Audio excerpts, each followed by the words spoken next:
रवीश कुमार ने मोदी सरकार पर किया बड़ा हमला। बोले कई लोग ऑक्सीजन की कमी से तड़प तड़प कर मर गए, इसकी ना जांच होगी ना किसी को फांसी होगी। ये सब आप याद रख कर करेंगे भी क्या? कितना याद रखेंगे और किस किस का? चारों तरफ से खबरें आने लगी कि ऑक्सीजन सिलेंडर नहीं मिल रहे हैं, न घर में इलाज के लिए मरीजों को और न अस्पताल वालों को।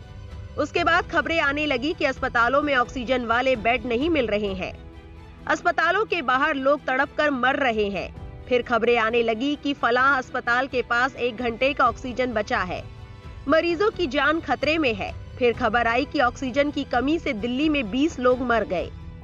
23 अप्रैल को सबसे पहले खबर तो गंगाराम अस्पताल से आई कि 24 घंटे के भीतर 25 लोगों की मौत हो गई है।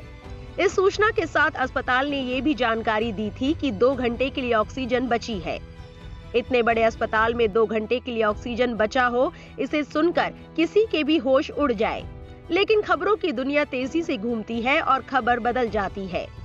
अस्पताल कहता है कि 25 लोग ऑक्सीजन की कमी से नहीं मरे, वेंटिलेटर सही से काम नहीं कर रहे थे। मैनुअल वेंटिलेटर पर मरीजों को डाला जा रहा है। अस्पताल के प्रबंधन ने सही बोला या नहीं बोला, ये जांच का विषय है और इस देश में जांच का क्या होता है बताने का विषय नहीं है। खबरों के मैनेज होने से उन 25 लोगों के परिवारों पर जो दुख का पहाड़ गिरा होगा वो कम नहीं हो सकता, जो ऑक्सीजन की कमी के बगैर मर गए। इस बीच रेल मंत्रालय से प्रोपेगेंडा वीडियो बांटा जाने लगता है। ऑक्सीजन ट्रक की ढुलाई करने वाली रेल का वीडियो बनने लगता है। वीडियो बने इसके लिए किसी स्टेशन के बोर्ड के पास ट्रेन धीमी नजर आती है, जबकि उस वक्त वहां धीमी होने की जरूरत नहीं लगती। किसी वीडियो में कोई पोस्टर लेकर खड़ा है। चलती ट्रेन का दृश्य आपके भीतर रोमांच पैदा कर रहा है कि हाँ, कुछ हो रहा है, सरकार जाग गई है, अब सब संभलने लगा है। ये सब भी साथ साथ चल रहा है। 24 अप्रैल को फिर खबर आती है, दिल्ली के जयपुर गोल्डन अस्पताल में ऑक्सीजन की कमी से 20 मरीज मर गए। कहीं कहीं ये संख्या 25 भी लिखी है। जयपुर गोल्डन अस्पताल भी दिल्ली का एक प्रमुख अस्पताल है। अस्पताल के निदेशक डॉक्टर D.K. बलूजा ने कहा कि सरकार की ओर से शाम 5 बजे तक सप्लाई आनी थी, मगर आई आधी रात के बाद। तब तक ऑक्सीजन की कमी से 25 मरीज मर गए। जयपुर गोल्डन अस्पताल के डॉक्टर बलूजा दिल्ली हाईकोर्ट के सामने गुहार लगा रहे थे कि जिंदगियां बचा लीजिए।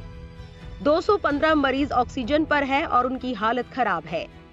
डॉक्टर बलूजा ने गंगाराम के DS राणा की तरह आधी अधूरी बात नहीं की, साफ साफ बता दिया कि ऑक्सीजन की कमी से ही 25 लोग मर गए। ये कितना भयानक है। अस्पताल के भीतर दिन रात काम कर रहे डॉक्टरों के लिए भी ये हताशा सुई की तरह चुभती होगी कि उनका मरीज मर गया, वो भी ऑक्सीजन की कमी के कारण। इस बीच हाईकोर्ट से ऑक्सीजन की कमी को लेकर आवाजें आती रही। फांसी पर टांग देंगे, किसी को नहीं छोड़ेंगे, कौन जिम्मेदार है उसे यहाँ सामने लाओ। ठीक उसी तरह जैसे प्रधानमंत्री ऑक्सीजन की कमी को लेकर बैठकें करते रहे। पीयूष गोयल वीडियो ट्वीट करते रहे, दिल्ली में कई लोग ऑक्सीजन की कमी से मर गए, किसी को फांसी नहीं हुई और ना होगी। जिस वक्त कोर्ट पे सुनवाई चल रही थी, उस वक्त प्रधानमंत्री पंचायती राज पुरस्कार बांट रहे थे। राष्ट्रीय विपदा के वक्त भी पुरस्कार बांटने के राष्ट्रीय कर्तव्य पर डटे हुए थे। उनकी महानता अमर है, अतुलनीय है। कोई दूसरा कमजोर प्रधानमंत्री होता तो अस्पताल के बाहर चला गया होता। दिल्ली के कई छोटे बड़े अस्पतालों को ऑक्सीजन की कमी का सामना करना पड़ा। PSRI ने भी ट्वीट किया कि कुछ ही घंटों के लिए ऑक्सीजन बचा है। दक्षिण दिल्ली के मूलचंद अस्पताल को ट्वीट करना पड़ा कि 2 घंटे की ऑक्सीजन की सप्लाई बची है, कुछ कीजिए। 135 लोग लाइफ सपोर्ट पर है। अस्पताल की मेडिकल डायरेक्टर मधु हांडा रो पड़ी। दिल्ली से दूर अमृतसर के नीलकंठ अस्पताल में भी ऑक्सीजन की कमी से 5 लोगों की मौत हो गई है। बत्रा अस्पताल की भी यही हालत हो गई।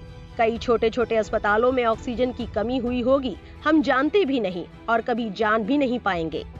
ऑक्सीजन की कमी की खबर को मीडिया ने कैसे कवर किया, ये इतिहास में जाने दीजिए। आपके बस की बात नहीं है। वैसे भी आप तक ऐसी खबरें कम पहुंच रही होंगी। प्रधानमंत्री ने कैसे मैनेज किया, इस तरह की खबरों से आपके सोचने समझने की खाली जगह भर दी गई होंगी। सुना है टीवी के एंकर पॉजिटिव खबरें दिखाना चाहते हैं। इस खबर को दिखाने में लाज आती है कि दिल्ली में ऑक्सीजन की कमी से तड़पकर 25 लोग मर गए या हुक्मरान के गुस्सा हो जाने के डर से कोई और खबर खोज रहे हैं। अभी तो आप ऑक्सीजन की कमी से मरने वालों की पूरी गिनती भी नहीं जानते, जान भी नहीं पाएंगे। पहले सूचनाओं का ऑक्सीजन कम किया गया, अब ऑक्सीजन ही कम हो गया। मीडिया ने जो नहीं किया उस पर बहुत लिख बोल चुका हूँ, कितनी बार एक ही बात लिखता रहूंगा। गोदी मीडिया लोकतंत्र का हत्यारा ही नहीं, लोक का भी हत्यारा है। मैं बस यही चाहूंगा कि आपको कुछ दिखाई दे, कुछ सुनाई दे कि हो क्या रहा है, जो हुआ क्यों हुआ। आप में इतनी शक्ति आए कि आप टीवी के झूठे पर्दे के पार जाकर अपनी बुद्धि का इस्तेमाल कर सके और समझ सके कि आपके अपनों के साथ ऐसा क्यों हुआ। इस खबर को लेकर आपकी क्या राय है, हमें कमेंट सेक्शन में जरूर बताएं। हमारे चैनल को सब्सक्राइब करें, बेल आइकन बटन जरूर प्रेस करें ताकि हर खबर आप तक पहुंच सके।